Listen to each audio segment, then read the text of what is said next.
When I was a child, I always wanted to be a superhero. I wanted to save the world and then make everyone happy. But I knew that I'd need superpowers to make my dreams come true.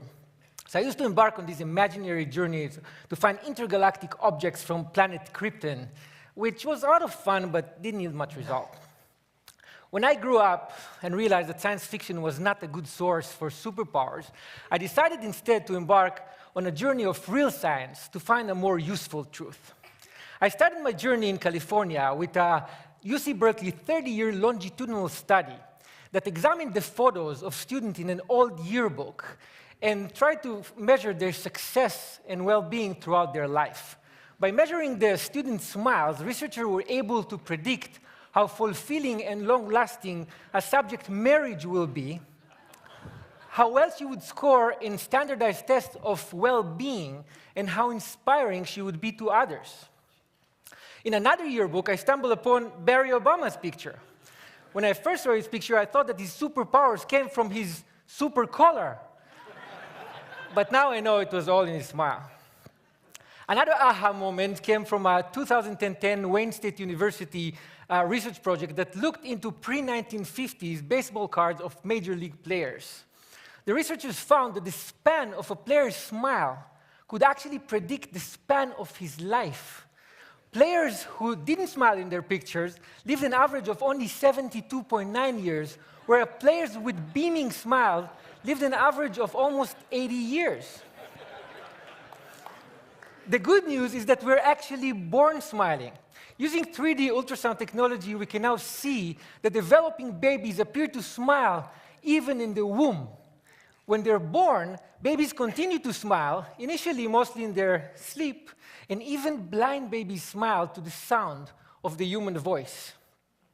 Smiling is one of the most basic biologically uniform expressions of all humans.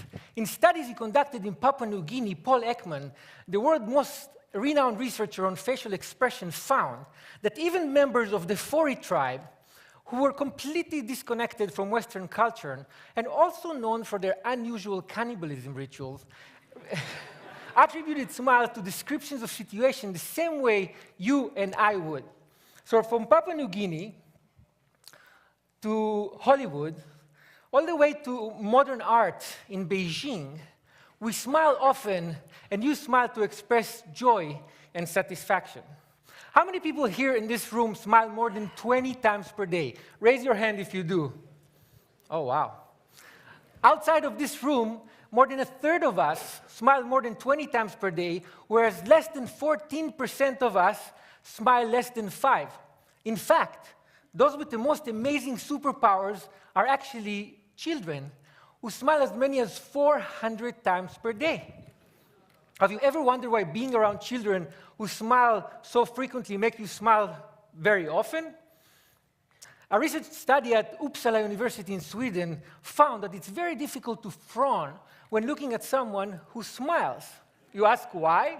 Because smiling is evolutionarily contagious, and it suppresses the control we usually have on our facial muscles.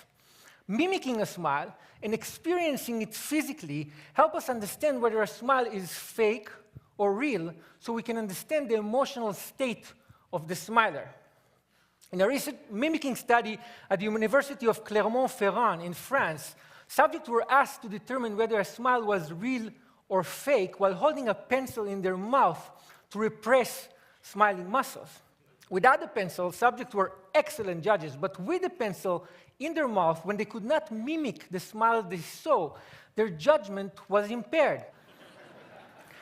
In addition to theorizing on evolution in the origin of species, Charles Darwin also wrote the facial feedback response theory. His theory states that the act of smiling itself actually makes us feel better, rather than smiling being merely a result of feeling good. In his study, Darwin actually cited the French neurologist Julien Duchamp, who used electric jolts to facial muscles to induce and stimulate smiles. Please don't try this at home. In a related German study, researchers used fMRI imaging to measure brain activity before and after injecting Botox to suppress smiling muscles. The findings supported Darwin's theory by showing that facial feedback modifies the neural processing of emotional content in the brain in a way that helps us feel better when we smile.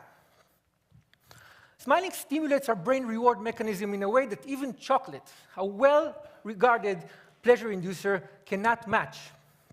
British researchers found that one smile can generate the same level of brain stimulation as up to 2,000 bars of chocolate.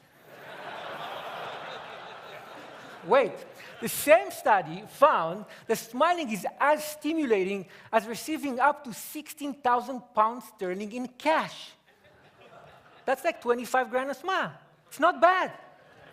And think about it this way. 25,000 times 400, quite a few kids out there feel like Mark Zuckerberg every day. And unlike lots of chocolate, lots of smiling can actually make you healthier. Smiling can help reduce the level of stress-enhancing hormones like cortisol, adrenaline, and dopamine, increase the level of mood-enhancing hormones like endorphin, and reduce overall blood pressure. And if that's not enough, smiling can actually make you look good in the eyes of others. A research study at Penn State University found that when you smile, you don't only appear to be more likable and courteous, but you actually appear to be more competent. So whenever you want to look great and competent, reduce your stress, or improve your marriage, or feel as if you just had a whole stack of high-quality chocolate without incurring the caloric cost, or as if you found 25 grand in a pocket of an old jacket you hadn't worn for ages, or whenever you want to tap into a superpower that will help you and everyone around you live a longer, healthier, happier life, smile.